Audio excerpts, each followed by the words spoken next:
अब्बू,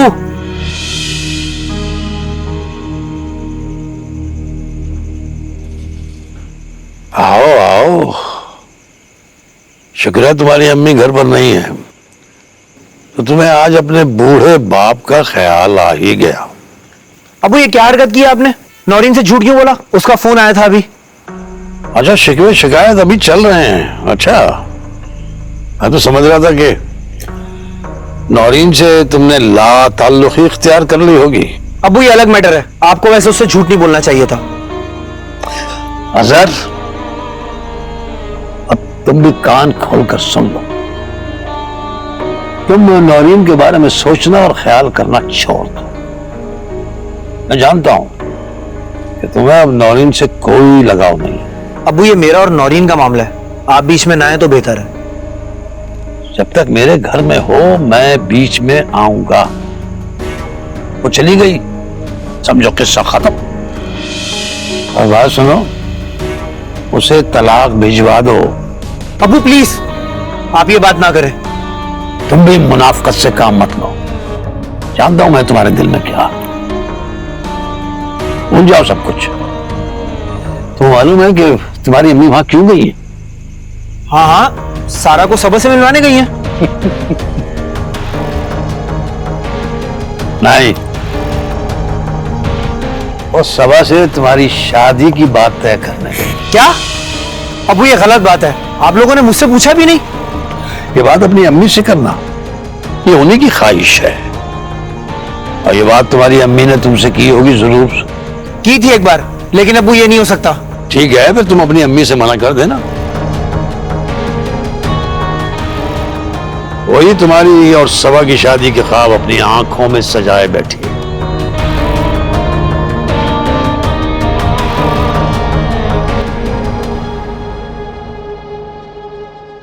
मैंने पूछ लिया सबा से। बहुत अफसोस की बात है समीना कि तुम लोगों ने उस मासूम बच्ची की मर्जी के बगैर उसकी शादी का फैसला कर लिया। वाह, तो अगर ये बात है ना तो फिर तुम भी सुनती चलो। तुमने जो यहां आकर सबा से बात की है ना, इसका कोई जवाब नहीं है। देखो, हमने तुम्हें अपना समझते हुए हारिस को बुलवाया, तुमसे मिलवा दिया, यही बात। और हारिस से सबा की रिश्ते की बात अब से नहीं है कि परसों शुरू हुई है। जब सुल्ताना और खबर जिंदा थे, जब से ये बात चल रही है। यकीन ना है तो सबा से पूछ लो। लेकिन पूरी बात तो सुन लो, सुकून से सुनोगे। उस वक्त सुल्ताना की हाँ थी, क्या मतलब हुआ? खबर की भी हाँ हुई, दोनों मियां बीवी राजी थे ना। और अगर समझो तो इन दोनों की बात उस वक्त से पक्की है, और अब तुम अपने शादीशुदा बेटे का रिश्ता लेकर आ गए। हाँ तो समिया, क्या सबा अजहर की दूसरी बीवी बनकर जाएगी तुम्हारे घर? ठीक है समीना, लेकिन ये बात याद रखना कि सबा बालिग है। अगर वो इनकार कर दे कि वो वहां पर शादी नहीं करेगी, तो क्या तुम लोग धोस दबाव से इसका रिश्ता करोगे? कोई दोहस और दबाव नहीं है, हम लोग शरीफ लोग हैं भाई। सबक होगा वो आकर हम तीनों के सामने इनकार कर दे, खत्म। ठीक है, अगर वो मेरे सामने इनकार करेगी तो तुम लोगों के सामने भी आकर इनकार कर देगी। भाई जरा सब्र और तहम्मुल से सोचो और गौर करो कि अगर वो हारिस से शादी से इनकार करती है तो क्या तुम्हारे अजहर की दूसरी बीवी बनने पर तैयार हो जाएगी? हाँ तो क्यों नहीं करेगी? नहीं, कैसे? ये बताओ ना, क्या उसको पता है कि तुम अजहर का रिश्ता लेकर आई हो? सबा से बात की है तुमने? बताओ। नहीं। अच्छा, अगर तुम उसके रिश्ते की बात करोगी तो उस बच्ची का कोई तो वाली वारिस होगा ना, जो कि हम हैं, और इस वक्त वो हमारे पास है।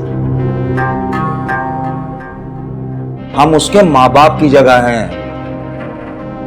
इसलिए हमारा भी हक है कि हम उसके हक में बेहतर फैसला करें।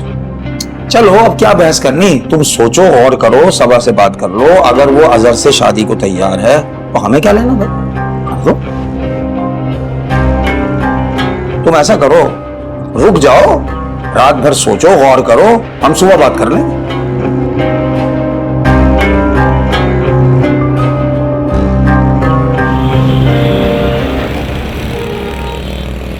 पूरा दिन नजर रखिए ना उस पर।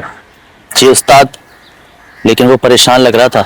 उसकी परेशानी को छोड़ो, बच्ची अगर शाम तक ना पहुंची तो तुम्हें क्या करना ये पता है ना? जी उस्ताद।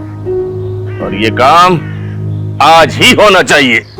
जी उस्ताद। एक बार फिर उसका हाल वाल लो, सारा दिन नजर रखो उस पर, ये निकल ना पाए। मुझे पूरा यकीन है कि वो भागने की कोशिश करेगा।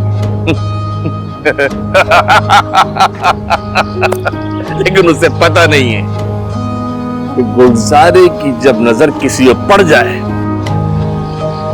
तो उसे गुलजारे की नजर लग जाती है।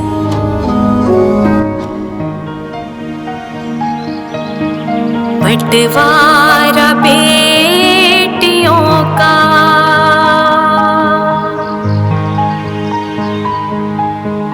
बंटवारा बेटियों का।